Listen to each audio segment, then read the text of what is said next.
Okay.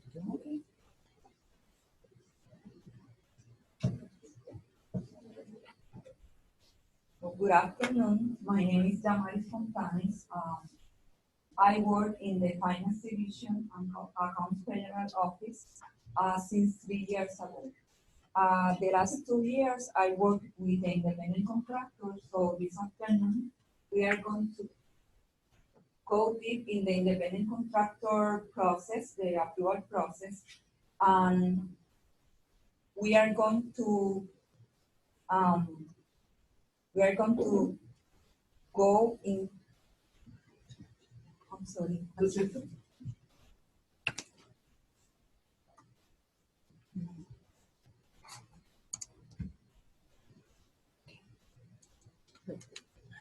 Okay. So we are going to see the independent contractor definition. That is the most important thing that we need to know before we start the process to request an independent contractor approval. We are going to discuss the domestic independent contractor, the foreign independent contractor, the documents specifically of the foreign independent contractor that are doing job in United States, the background check exclusions, and some frequently asked questions that I received or I know that you have many questions about it. So we are going to discuss the questions. First thing that we need to know, as I mentioned, is if the in the process of the approval, how to request the approval. Some of them will be on Connect Carolina. That is the case of the domestic.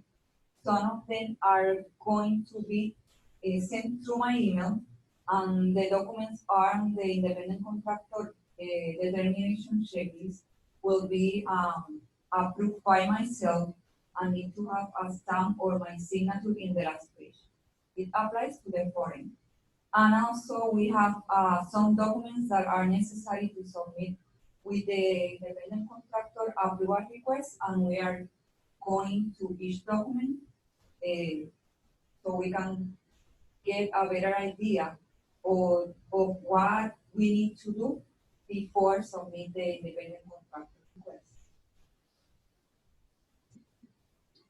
We need to know who is an independent contractor. So the main difference between an employee or an independent contractor that we need to consider is if exists an employer-employee relationship. How do we know if this relationship exists? Is, for example, if we have the right, the university have the right to control how the person do the job, what the person do to do the job, the final product that we are looking for. And if we are just going to control the final results or the result of the project, or for example, if it is a quicker the service that we are going to contract, then it could be an independent contract. If we are going to control what the person are going to do, where the person are going to do the job, it's a hint that it could not be an independent contract. When after we decided that it could be an independent contractor, then we need to consider factors about the residency and the citizenship to see if it is a domestic independent contractor or a foreign independent contractor. So after we verify about the residency and citizenship, we are going to enter first on the domestic independent contractor. Domestic independent contractor, you can go through Connect Carolina. You can see it is difficult for you to see this screen. You can look at the size squares. So you can go to this navigation, the main menu, Finance, UNC Campus, Independent Contractor, and you need to select Add a New Value. If it is contractor that performed service before, you need to select Add, and you need to enter all of the information again. You need to fill out the screen. The screen has personal information, social security information, and questions that are similar to the independent contractor determination checklist. The documents that are necessary to include are the independent contractor determination checklist, the W-9.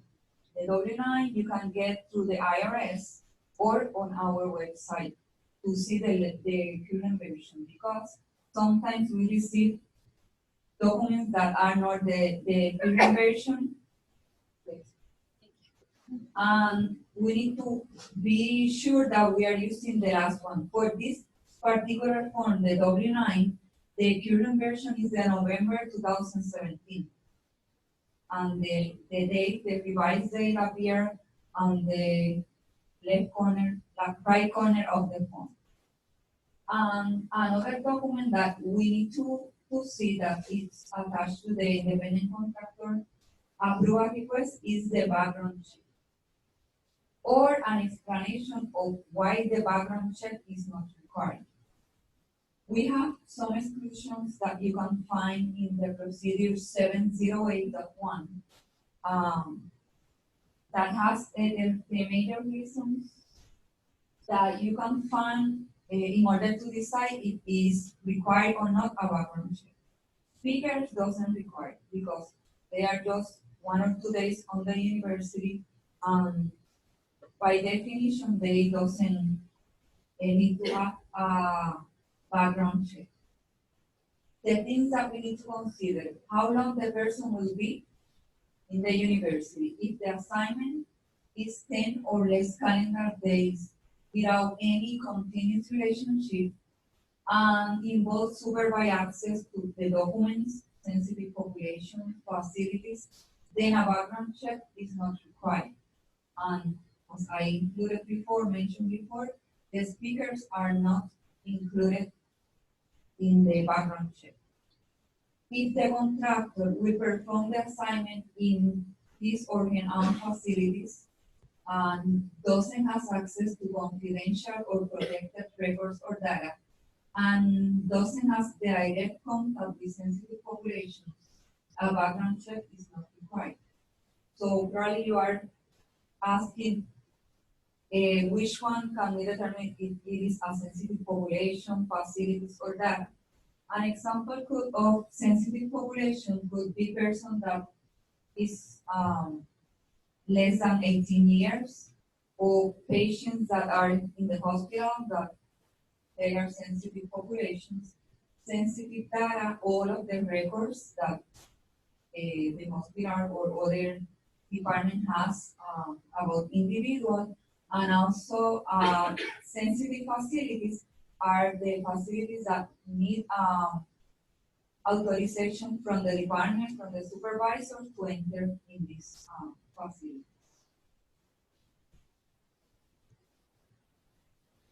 Okay, so after I approve or deny, and I forgot to mention, if the background check is not required for the reasons mentioned before,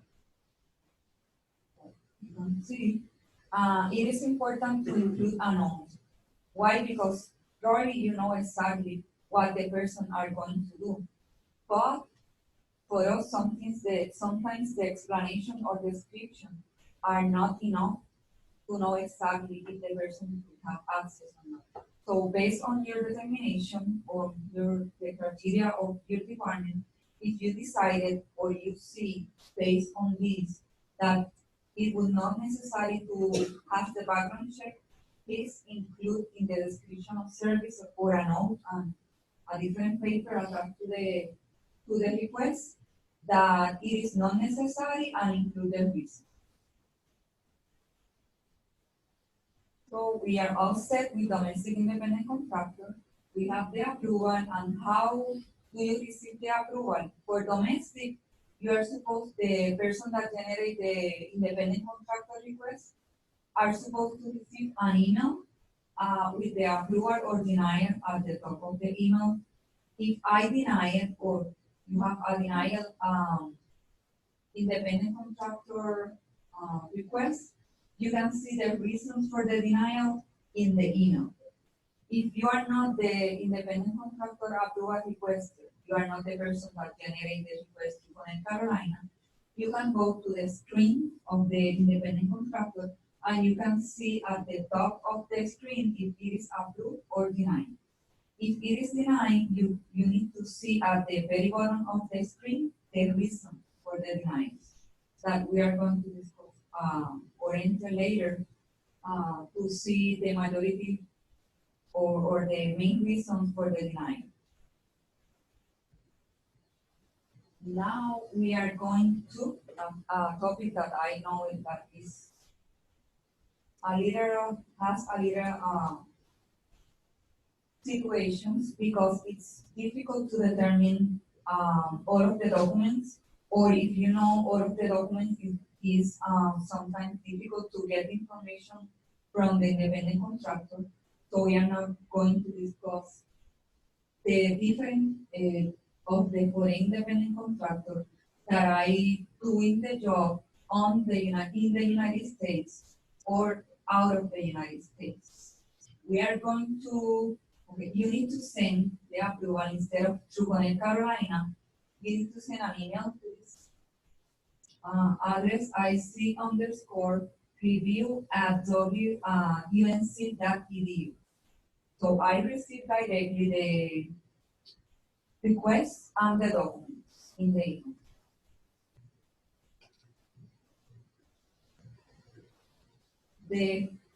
We are going to discuss further the foreign doing job out of the United States that is more straightforward and more easier to understand. And then we are going to the foreign independent contractor doing job in the United States.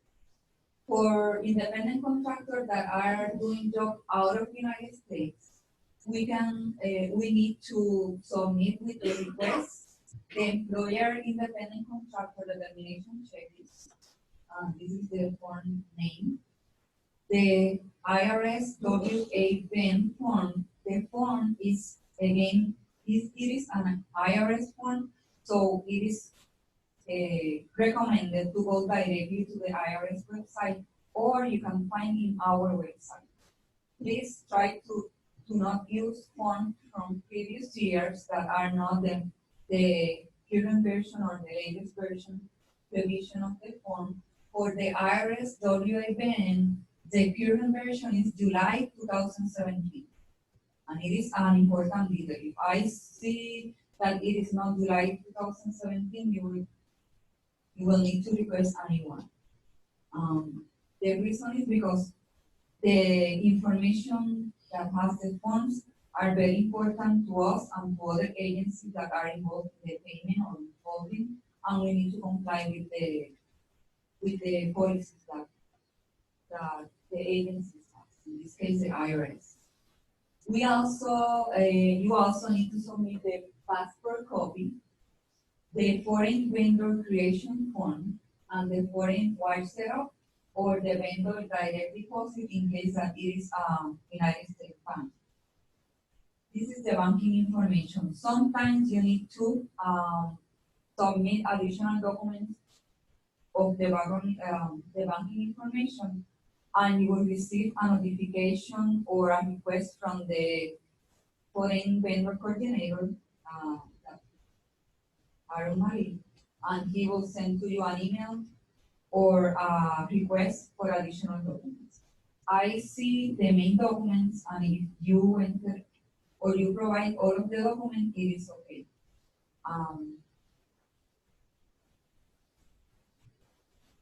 So when you have a foreign independent contractor, you are not going to process the request to Connect Carolina, so you are not to receive anything, any email, just my email, responded email with the 5 pages of the independent contractor determination checklist.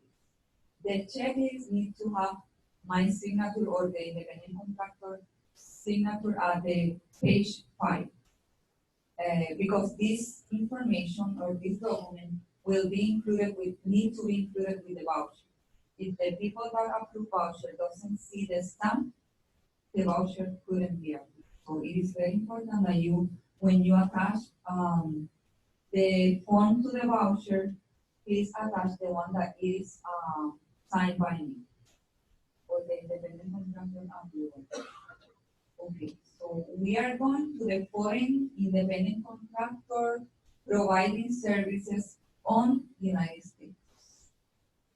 The documents are exactly the same that the independent contractors that are doing job out of United States, but we need additional documents. And these documents are sometimes difficult to get from the independent contractor because they are asking why I need to provide visa information, important personal information, but it is necessary.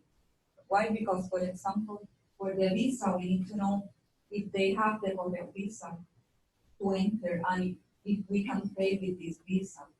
Also, we need to know the time that the person will be in the United States and the purpose of the visit. All of this information you can look at the foreign form, that is the foreign vendor withholding assessment form. And you will need all of these documents in order to file or see if the independent contractor filed the form correctly. The form needs to be filed by the independent contractor, but the last page needs to be signed by the department representative. So it is information that between you and the independent contractor need to fill out. The other document that could be necessary is the IRS 8233 form, and it is necessary if the person can claim a tax treaty.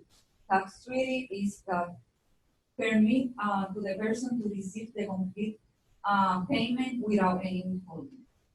But it doesn't happen to, the person cannot say, okay, I want to claim the tax treaty. If the person doesn't have any social security or U.S. taxpayer ID, this person cannot be allowed to claim the tax treaty.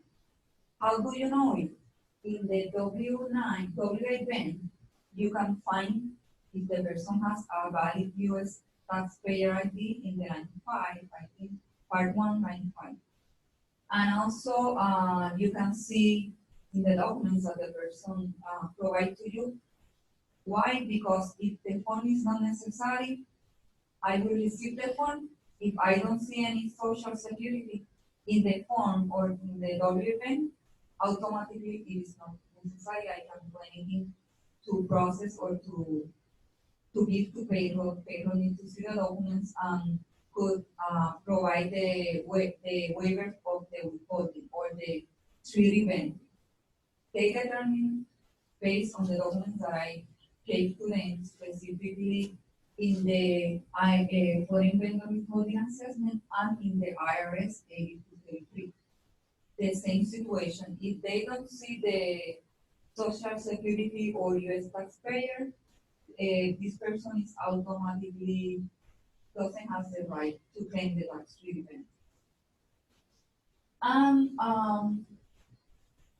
also another thing that is necessary, I mentioned before, the visa copy or a waiver. A visa waiver, if the person could have a visa waiver, if you need more information or to be clear if the person has a visa waiver, but sometimes I know that they say, oh, I don't need a visa to enter on United States. How the department can confirm, or the foreign vendor need to submit the ESTA document. It is a document provided by or find on the U.S. Department of Homeland Security site. And the document, I think, that has 3 or 4 pages and has the permission, give the permission to the person to enter on the United States without any visa.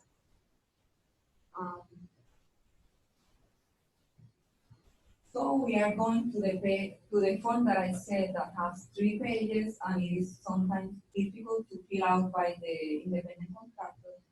But now we are going to discuss every page so you have a better idea of why we ask for the information and how to get the information. The first thing that you can find in the form is in the page 1 is the personal information and passport information. I know that the date of birth is included in other documents, but I need that the form will be totally fully complete by the independent contractor because I cannot try the form. So if I pass the information without the complete information, it comes back to me and it takes more time to you to get the approval. The passport information, the tax residency verification, this is in the middle of the first page, and basically about where the person is paying taxes.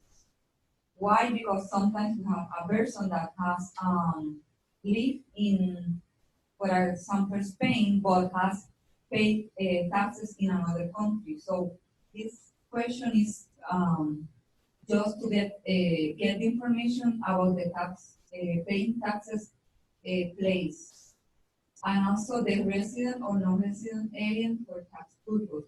This is a yes or no question, or you can just select. Now we are going to page 2.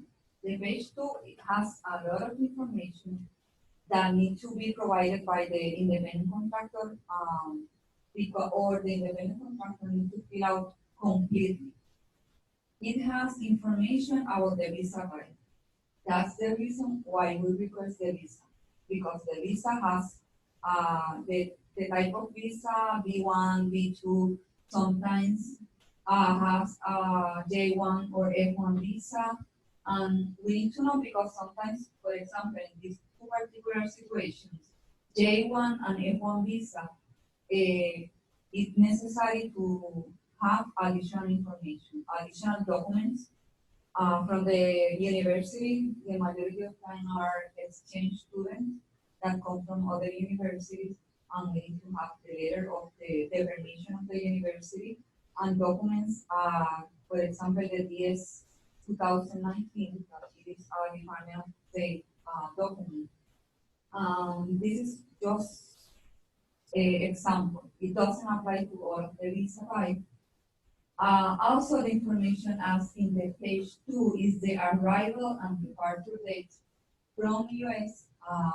You need to, if you don't know exactly the dates, you can estimate, but try to be the more specific that you can do it for make to provide information, because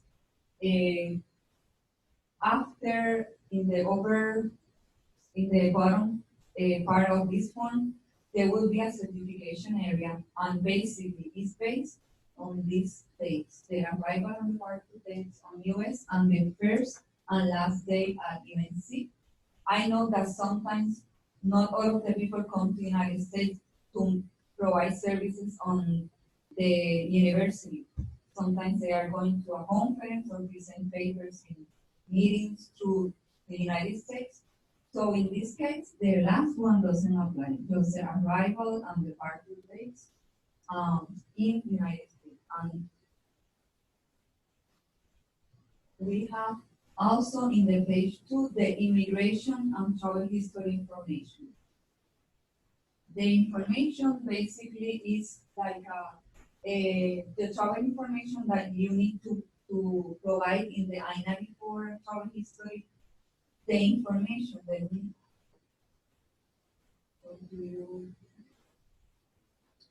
this document, the I-94 and travel records that need to be uploaded from the Department of Homeland Security site need to be uploaded in the Department of Homeland Security page. It is not a form that the person needs to fill out.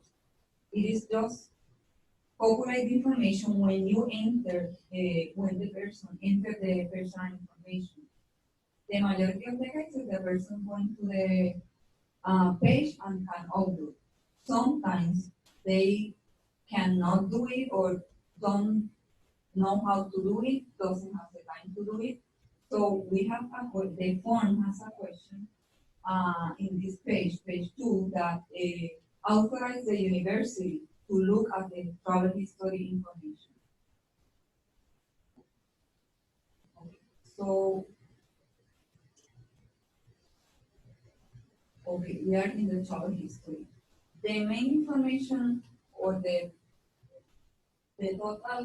complete information that person can provide is the better, because we need to know if the university are correct in paying this individual. I mean, paying correctly, I mean, when I mention paying correctly, it's about the code, because we need to comply with United States IRS regulation and NC State, North Carolina Revenue Department regulations.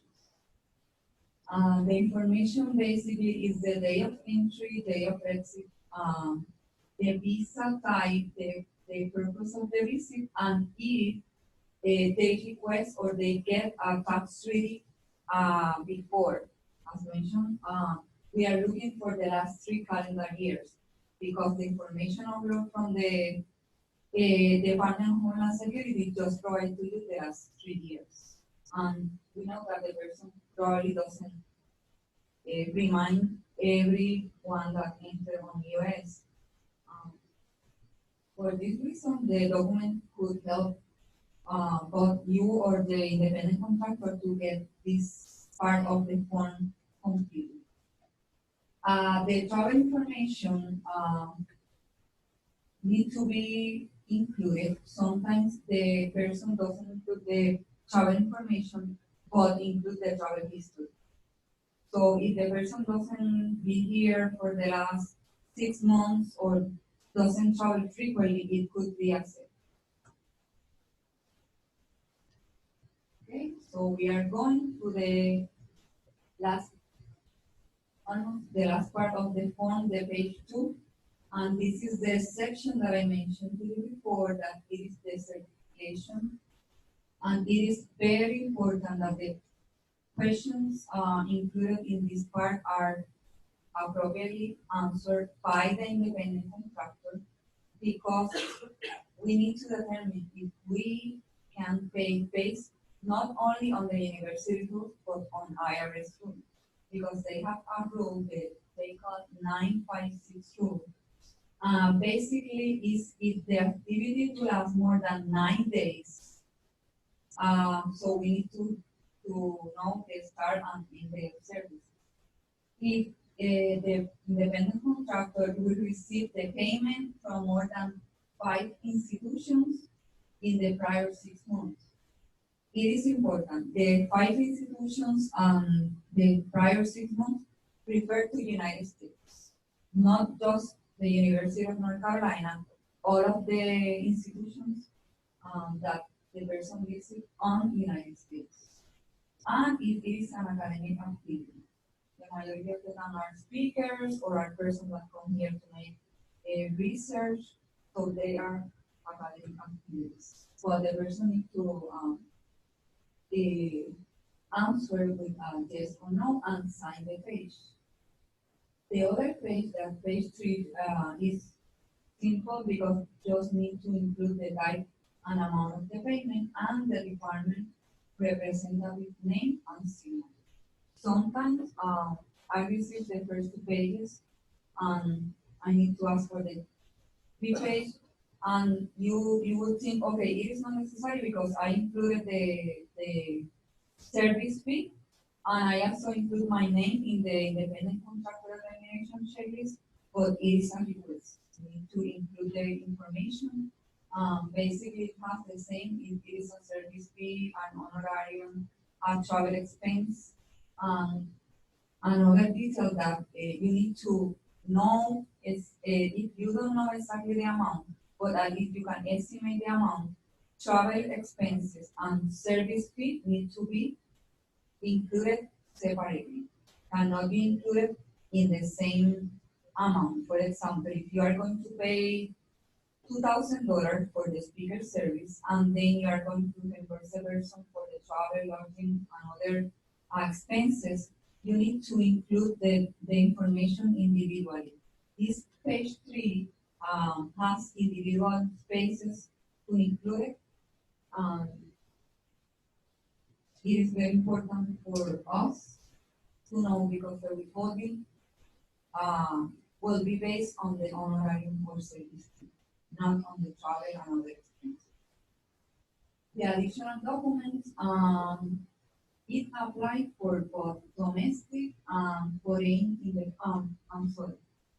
for the foreign independent contractor doing job inside United States, it is exactly the same. You need to receive the 5 pages of the independent contractor checklist signed. If you don't receive it, or if you have a copy that is not signed, do not include in the voucher. Just include the one. The majority of the time when I have an independent contractor that are doing job inside United States, I include 30% that is the amount the withholding tax amount, or 4% for NC North Carolina Department of Revenue Tax.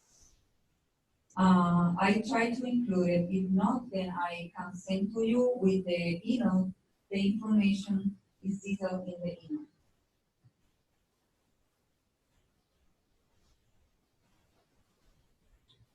So, I want to include this because if we have payments just and it's applied for domestic and foreign independent contractors. If the university are going to pay more than $10,000 for the period of the service, we require additional documents. And the forms are the independent contractor service agreement with the statement of work, the waiver of competition. These 2 forms can be found in the independent contractor, foreign independent contractor procedure. Is the 709.1. You can see in our website. So if you need to locate the documents to see the links of the document, you can contact me by email or phone, and I can direct you on how to get the funds. And the third one is the letter of justification for sole source or sole source justification letter. It is not a form. It is not anything that is in our website. The department, the main reason of the form is that the department justify or explain why this person is the better to do the job, based on the probably the academic knowledge or the experience. Sometimes they have previous experience with the university, so it could be it is a good reason to a cost benefit reason, because the department don't have any most of the time to look for person that has the right experience and the right academic background. So it could be an example. Well, after the independent contractor has been approved, as I mentioned before, if it is domestic, you will receive the email and you need to request to Connect Carolina the domestic, the new campus vendor. And the domestic,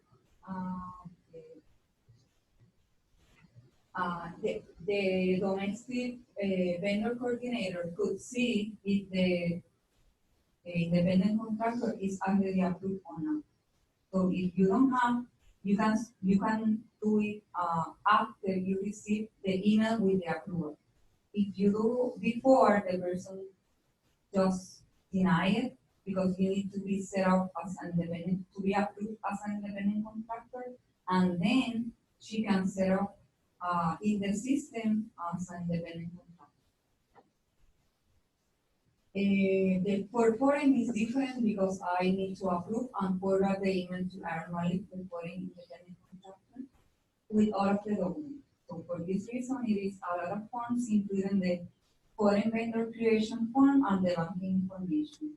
Because it's better that I receive the majority of the documents and then after I approve send to him, than you are just looking for 2 different people in the same area that probably you are confused how these people need or why do you need information. And it yeah, the process could be smoothly and more efficient if I receive the funds and he needs the approval to set up. He cannot approve before he cannot set up before I approve. So if he has everything from my record, the approval plus the document, it's so much better. And again, if Aaron need additional documents for the banking situation or for the, I don't know if the majority of you are in this presentation that is about the some time frame for the banks, information, some errors that he found or some additional information, he will contact you.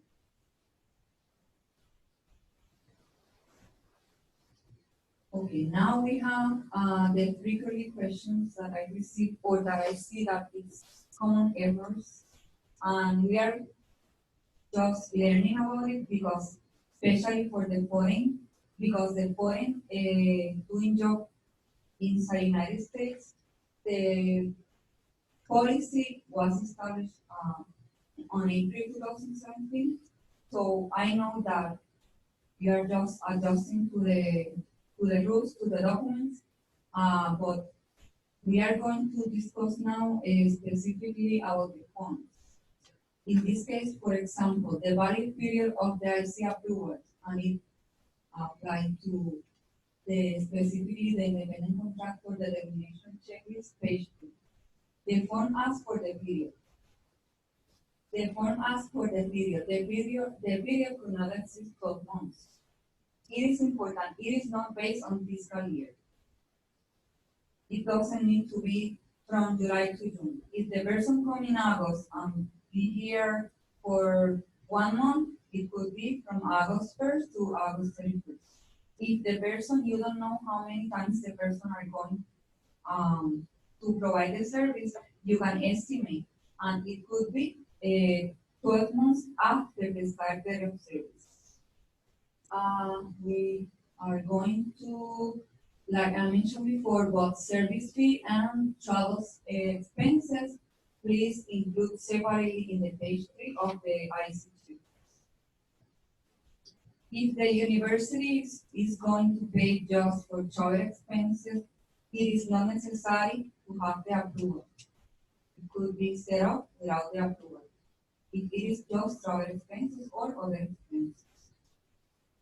The university department may not engage an individual as an independent contractor if they have worked as a permanent, full-time or part-time employee of the university or any other state agency or the governmental agency of North Carolina for the last 12 months or 365 calendar days. So you need to verify if the person was an employee of the UNC system or other governmental agency, in North Carolina governmental agency. Please look at the period, the last day of job. And also if the person is already hired here in the university, a full-time or part-time as a permanent employee, again, on the university or any other state agency, this person cannot be an independent contractor. Now, is the questions time. So I am ready to answer your questions. I try to do the better to answer already.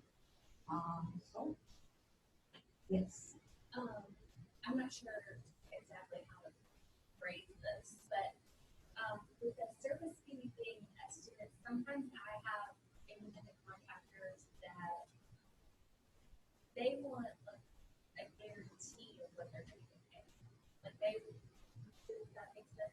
So, but then we may not know exactly what they're going to pay. So, like, I don't want to overestimate and say we're going to pay $5,000, but then they $500 worth of work, and then they're still going to expect to get paid $5,000. So, I mean, how many recommendations how to fill out like can't have a separate contract with them because that, I'm, Yeah, but you can estimate, for the entire period of service, we need to have a number. We need to have. right, I understand that, and I don't mind providing a number, but I'm saying, how do I handle, like, on some kind of assurance of whether It is between, the department and the independent contractor. Based on previous experience, probably for the same type of services before. I mean, this usually happens with full-time client Mm-hmm. contractors, Okay. but they want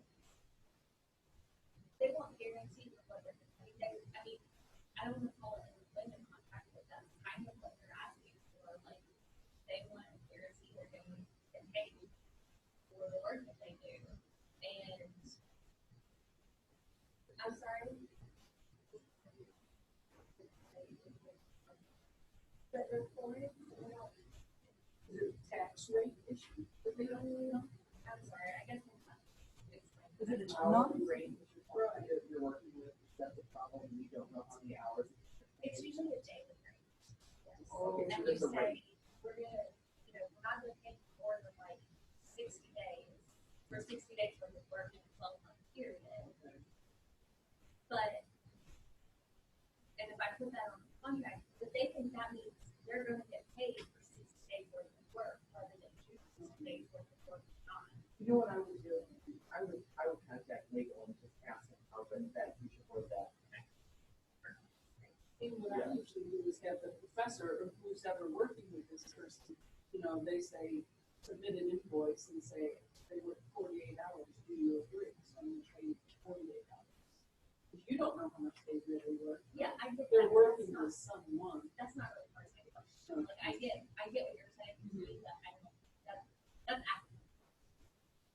I'm talking about upfront, like, they don't want to promise to do the work, and they don't have some kind of guarantee of what they're doing. And and if I'm doing an estimated service on an IC document, it's saying this is what they're doing. I think it's very frustrating. I think, I'm not sure what, how we can solve that. Yeah, that's the question. Yeah. It's not,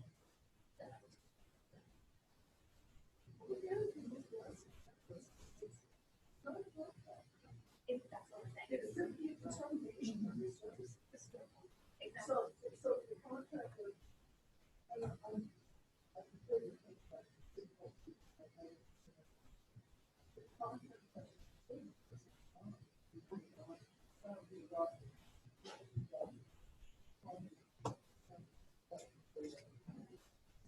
I understand what you're saying, but do you expect that people that are, you know what I mean? I've done it, I understand. So they don't, But again, it's not.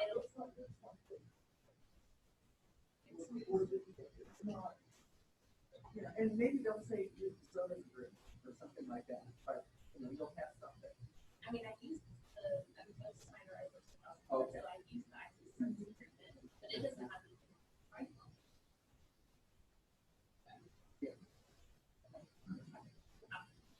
That's okay. I was talking legal, that'll be. Yeah. Hey, talking about this determination checklist, what's our responsibility when we're doing it? Because sometimes, like on page 2, for instance, where they're only supposed to fill out one, I have people that fill out all of it, and I'm like, am I supposed to send that back to them and say, hey, you did this wrong, fix it? Yeah, because this page 2 is based on the type of services. Right. It's divided by lecture or speakers, Yeah. by researcher, and then the other categories. Okay. So it will be good if the person just fill out the part that is more related with the type of service. They are But if there's an error, I need to go back. yeah. Got a fine line here, don't you think?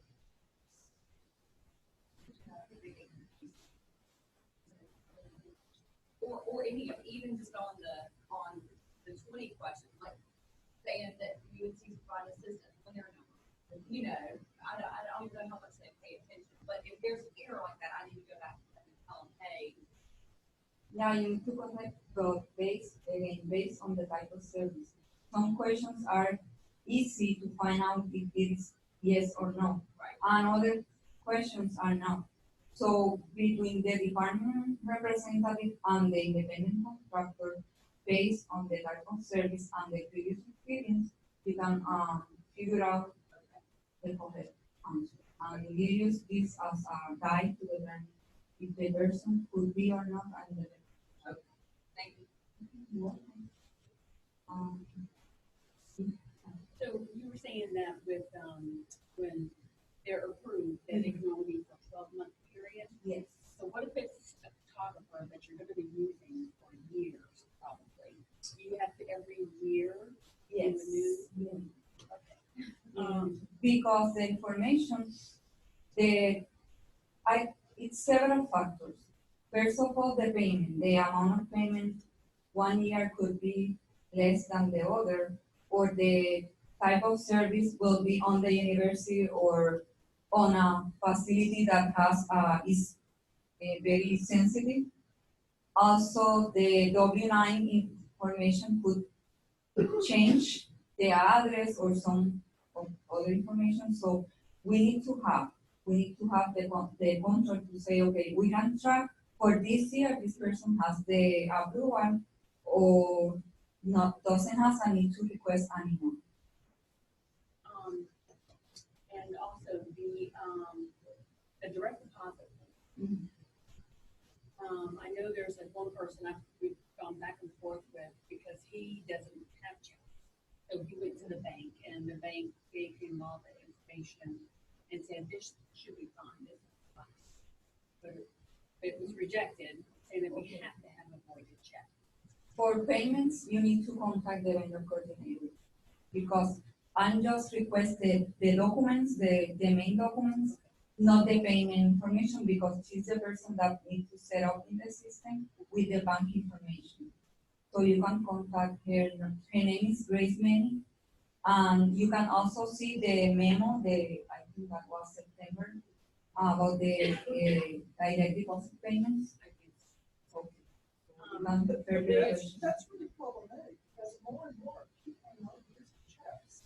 They accept that letter all the time. So a letter, that you, yeah, and a letter. They're gonna agree us. Yeah, we'll accept the letter. I wanna just ask everybody to be patient with the vendor coordinators here, because if, they're processing 100 or better of these every day. And so they're kind of tuned into looking for the voided check, the base letter is acceptable. That's just it. I mean, even going back, because I work on, even going back to people saying, oh, what you guys,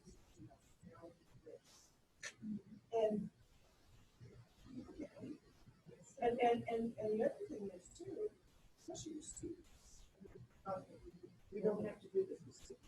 We don't need the ACH. But Unless it's what? well, but what if they get charged? You don't have to have ACH for student. Or student, or a study center. And then, If you're student, okay, we're spiraling. I'm sorry. I kind of lost track. There was something else. But it's, I think, and someone else explained to me why there's such push down getting the good cost.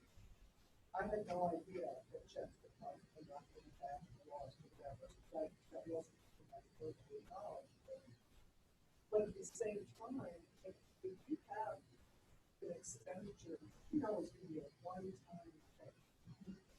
The market is set up in a section. Okay, so I am looking. Now I'm not going to say any more than that. I am looking at that. But we have to. Everybody in this room has to agree that one time means one time. So when the second time comes around, 2 weeks later, and somebody wants to change things, we will have to hold the people to fire and say, you gotta get the ACH this time.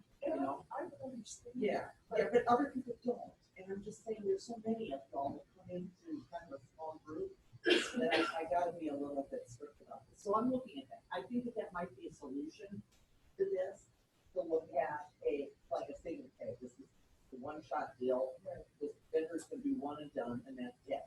And the system will cut it off if we process it that way, but I don't know, I've gotta run that one up the cycle.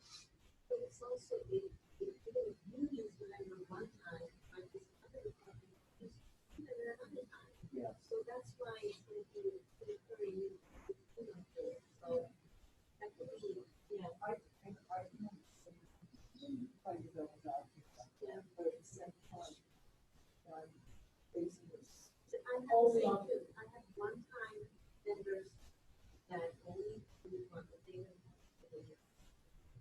Or what I do is do the same fee. Or they, just say what kind of time. Complicated, but they have to do this. Like, If people come back and say, oh, no, you don't have to go to checks to have to get something on the thing, how do I justify that additional cost? Do I get paid? It's all in business if you want.